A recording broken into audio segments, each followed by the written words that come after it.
With the Charlotte Hornets just losing their game versus the Wizards, it means that they will be facing the Indiana Pacers in the NBA play-in tournament. And basically, this means they will have to face each other for one game, and whoever wins this game gets a chance to make the postseason, and whoever loses is officially kicked out with no chance. So obviously, this is a very huge and high-stakes game. So in today's video, I've given my opinion on who I think will win this game and then who will advance in the tournament. But before we get into the video, I ask you to drop a like on this video as it does help my channel grow. Subscribe to my channel if you want weekly NBA content and help me reach my goal of 1,000 subscribers. And comment on this video, start a conversation with me as I do respond to all comments, and play that intro.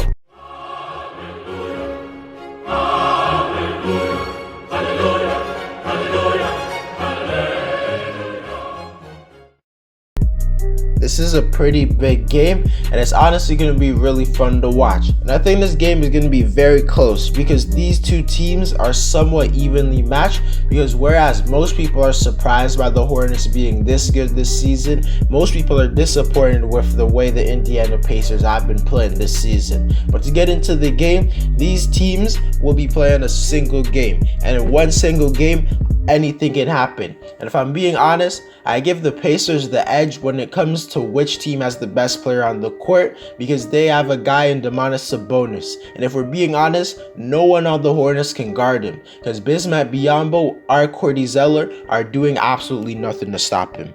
And in this game, I would honestly expect him to feast. But on the other side of the spectrum, Terry Rozier and LaMelo Ball are guys who I think are most likely to step up in a game like this. And Rozier is definitely capable of doing this since he's had a few 40-point games this season. Devontae Graham is also one of the more streaky players in the NBA, so it's not crazy to think that he could go off for a random 20-point game and hit 5 threes. And Miles Bridges has really been playing as good as of late, and I think there's a legitimate chance he plays well in this game.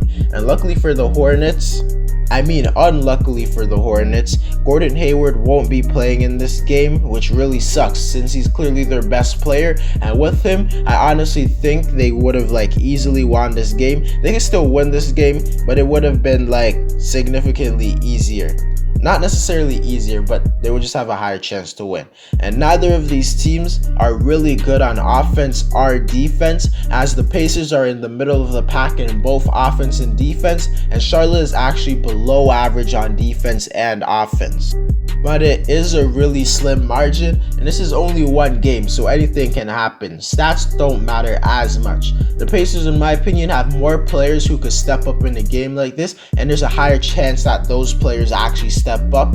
And they have guys like Sabonis, who I think will play well. Malcolm Brogdon can definitely step up. Karis LeVert can definitely step up. Justin Holiday is a guy who could get on fire from 3 and hit 4 1/4. Miles Turner can have a random big game, whereas the Hornets main guys who I think will legitimately step up are guys like Terry Rozier, Devontae Graham, LaMelo Ball, Miles Bridges, and PJ Washington. But outside of those guys, I don't really see anyone else stepping up for this Hornets team. And even though it might seem like they have the same amount of players that could step up, I just have more faith in the Pacers players, because the Pacers players are actually veterans, whereas a lot of the Hornets players are young.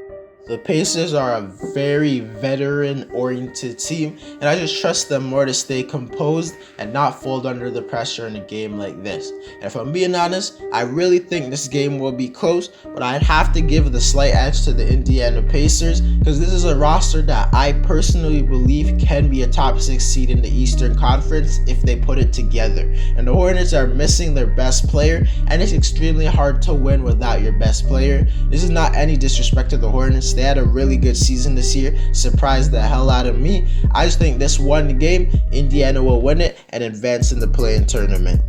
Anyways guys, that's it for the video. Let me know if you agree or disagree with what I said in this video. Drop a like on this video to help my channel grow. Subscribe to my channel if you want weekly NBA content, and tell me my goal of 1,000 subscribers. And comment on this video, start a conversation with me as I do respond to all of my comments. And I'm out.